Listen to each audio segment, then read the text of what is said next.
Alam mo ba na may klase ng mais na tila nakapanghihinayang kainin dahil sa makulay at animoy mamahaling hiyas ng mga butil? Hindi ito corny, ha?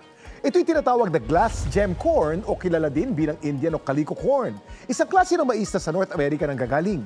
Kadalasang umaabot ng 3 hanggang 8 pulgada ang haba ng bawat puso o bunga nito.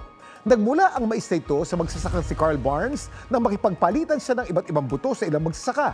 Sa mainit at tuyong klase ng yupa na mamagiagpag ang glass gem corn. Maaari na itong anihin matapos mahigit 100 araw mula nang maitanim. Hindi gaya ng sweet corn o ibang klase pa ng mais na madalas nginunguya lang. Ang glass gem corn ay kinakain sa pamamagitan ng paggiling ng mga butil para maging cornmeal o sangkap ng mga tortilla. Dapat alam mo na sa kabila ng makulay at tila hiyas na butil ng glass gem corn, kapag ginawa itong popcorn, ordinaryo lang ang itsura nito tulad ng karaniwang mais.